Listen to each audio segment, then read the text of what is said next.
All right, so we're at the store, right? You're at the store, you're walking around. Ooh, I want something to drink. You know what really helped me right now is a soda. And so you're walking around, maybe you're like me. Maybe you're like, you know what? I want my diet soda. I want my dextrose. I want my allulose. I want my stevia. You know what I mean? Stevia sucks. But then when you get to the soda, there's something new. Some weird thing called and you're like, what is this? And then it's like, oh, it's got 40 calories. What is this 40 calorie thing? Frankly, I don't trust it. As someone who drinks diet sodas, I don't even trust what it is. So I decided to take it upon myself to learn a little bit. And I think you're gonna learn with me too, a little bit. All right, so back in the 1800s, okay. Back in the 1800s, low-key, I know the whole story, all right? There's this guy, and he's addicted to some no-nos, okay? And he's like, I need to get off this. I need to get off the no-no drug, okay? And he somehow accidentally makes Coca-Cola. He's trying to get off of something. It was his medicine, okay? And then after that, they started to add caffeine and sugar. And then you have Coca-Cola, you got Sprite, you got Pepsi, you got Dr. Pepper. If you're feeling really generous, you got root beer floats. Of course, they explode in popularity. I mean, who doesn't love soda? But everybody decides drinking 50 grams of sugar a day per can. Really bad for you. In the 60s and 70s, everybody decides like we're not gonna drink full sugar anymore. We're gonna have diet sodas.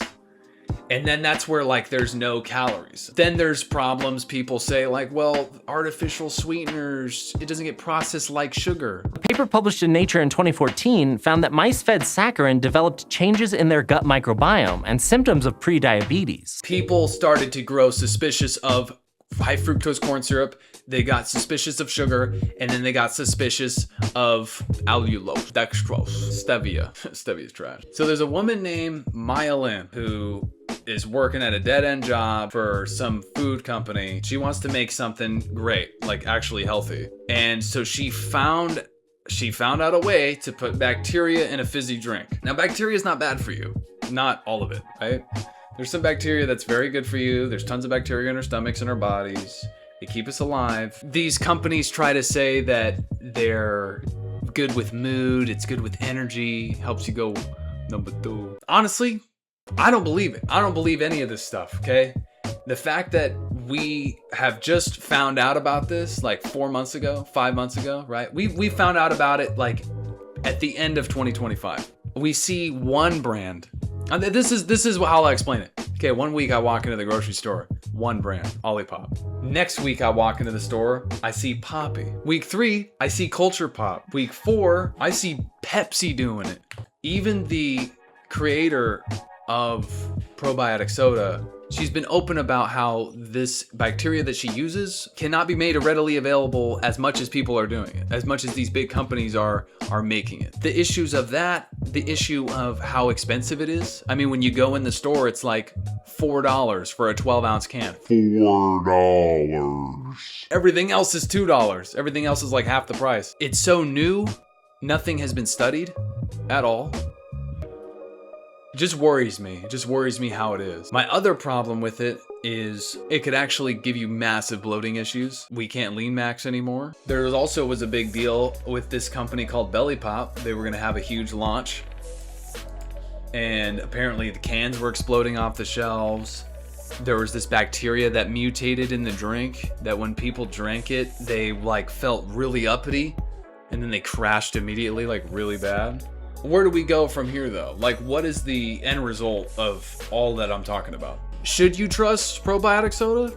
Probably not. You know, I'm a skeptic, okay? But really, why are we putting our trust in this new drink that everybody's doing? You know what I mean? Anything that's actually good for you is usually boring, okay? Like real fruit, real stuff.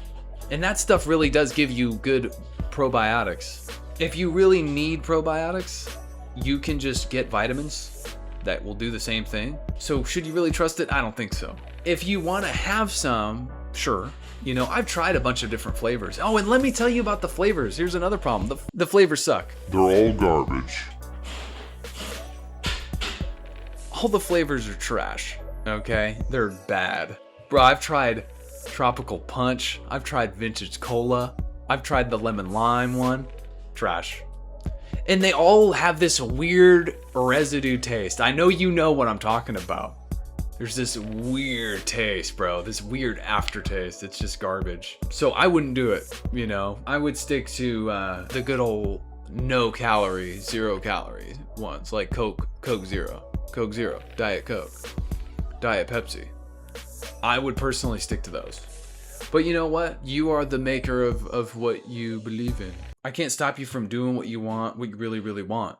So just go ahead and do your thing, chicken wing. But anyway, that's gonna wrap it up. Watch this video. Wait. Okay. And that's gonna wrap it up. Watch this video. And stay frosty.